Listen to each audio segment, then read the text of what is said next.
अब हम आपको भारत में चल रहा the great INDI alliance show दिखाएंगे, जहां पर हर तरफ महत्वाकांक्षा ही एक बड़ा मुद्दा बन चुकी है।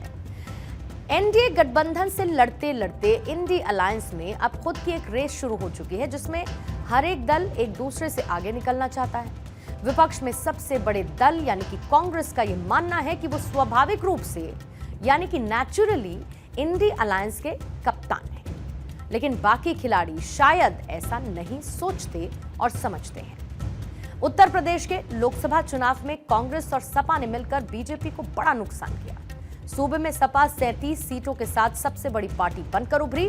कांग्रेस एक सीट से बढ़कर 6 पर जा पहुंची। अब लोकसभा चुनावों के 6 महीने बाद की तस्वीर पूरी तरीके से बदल चुकी है। सपा और कांग्रेस के बीच सियासी दूरियां बढ़ने लगी हैं।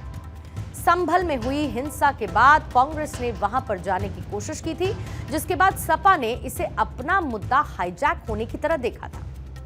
इसके बाद लोकसभा सदन में सीट आवंटन, अडानी के मुद्दे और इंडिया गठबंधन के नेतृत्व पर सवाल पर सपा और कांग्रेस आमने सामने खड़ी हुई नजर आई। इससे पहले हरियाणा और महाराष्ट्र के जब विधानसभा और उत्तर प्रदेश के उपचुनावों के परिणाम आए तो कांग्रेस और सपा के रिश्तों में तल्खियां पैदा हो गई और इसके बाद से कहा यह जाने लगा कि दोनों के बीच सब कुछ तो ठीक नहीं चल रहा है। पुलिस पार्लियामेंट में उठा नहीं रहे, वहां जा रहे हैं। और पुलिस की तरफ से ये कहा जा रहा है कि अभी वहाँ की सिचुएशन नॉर्मल नहीं है, वहाँ पे नहीं आना चाहिए। पुलिस तो वहाँ किसी को जाने ही नहीं देगी। तो सर लोग फॉर्मेलिटी कर रहे हैं और पूरी तरह सक्षम है और हमारे दल की और उनसे व्यक्तिगत सब तरह के रिश्ते अच्छे हैं।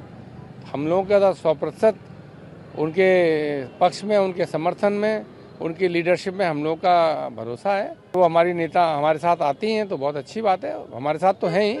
या लीड करने की कोई फैसला, कोई बातचीत सारे इंडिया गठबंधन के घटक लोगों में होती है तो हमारा तो सहयोग ही रहेगा।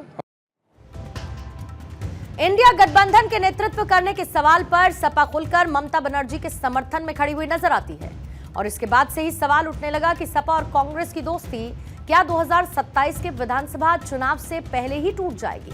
क्या दो लड़कों की जोड़ी बिखर जाएगी? वहीं दूसरी तरफ दिल्ली विधानसभा चुनावों के लिए आम आदमी पार्टी लगातार कांग्रेस को नजरअंदाज करती हुई दिख रही है। पिछले 2 हफ्तों में दूसरी बार आम आदमी पार्टी के संयोजक यानी कि अरविंद केजरीवाल ने कहा है कि आगामी दिल्ली विधानसभा चुनावों के लिए आम आदमी पार्टी और कांग्रेस के बीच कोई गठबंधन नहीं होगा। खुद पार्टी के राष्ट्रीय संयोजक अरविंद केजरीवाल जी ने स्पष्ट कर दिया कि दिल्ली के अंदर कांग्रेस के साथ कोई गठबंधन नहीं हो रहा है। आम आदमी पार्टी अकेले चुनाव लड़ेगी और भारतीय जनता पार्टी को बुरी तरीके से शिकस्त देगी।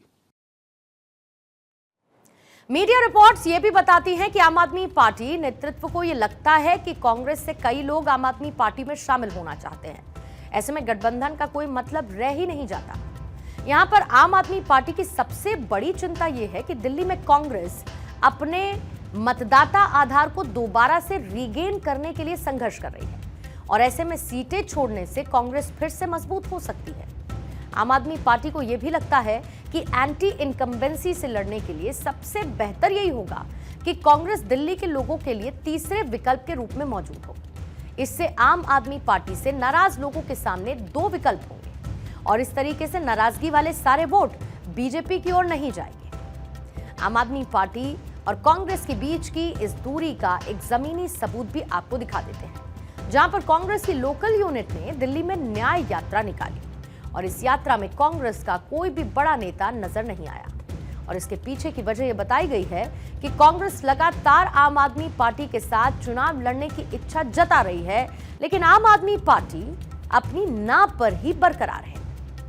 फिलहाल विपक्ष में यह कहानी चल ही रही है कि वो अपना कप्तान राहुल गांधी को नहीं बल्कि पश्चिम बंगाल की मुख्यमंत्री और टीएमसी की अध्यक्ष ममता बनर्जी को बनाना चाहते हैं और विपक्षी दलों के इस प्रपोजल से ममता बनर्जी गदगद नजर आती है।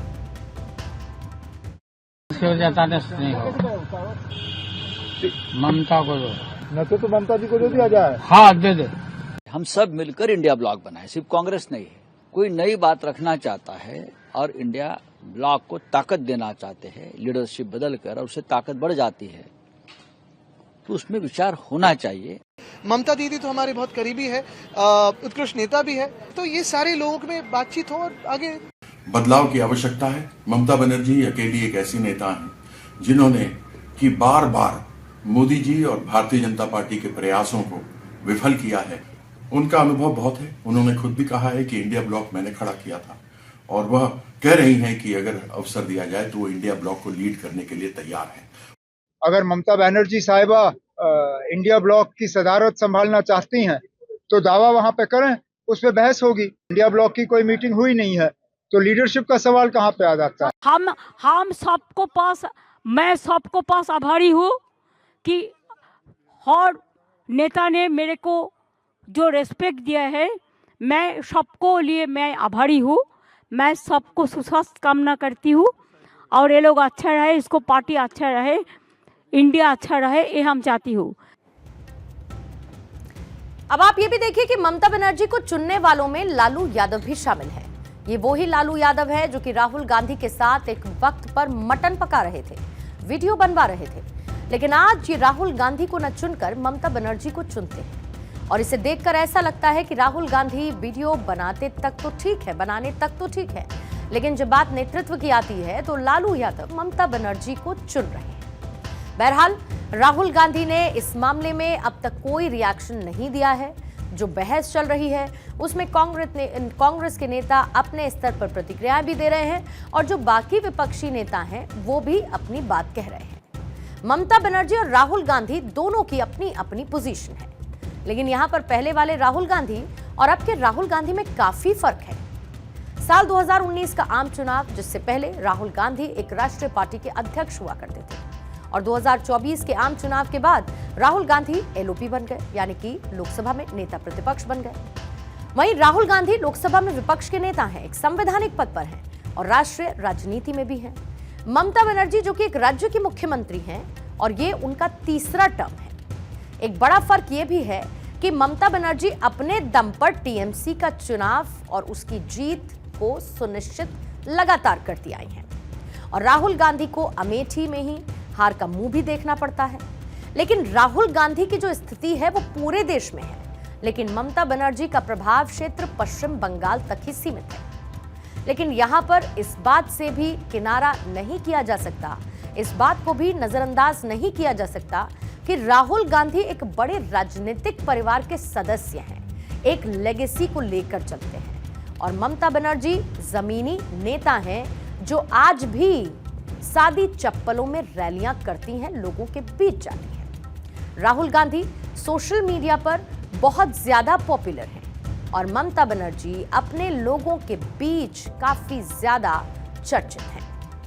सबसे बड़ी विपक्षी पार्टी होने के नाते कांग्रेस की हमेशा से ही प्रधानमंत्री पद पर दावेदारी रही है, और ये बात भी सभी जानते हैं कि कांग्रेस के प्रधानमंत्री पद के उम्मीदवार राहुल गांधी ही हैं।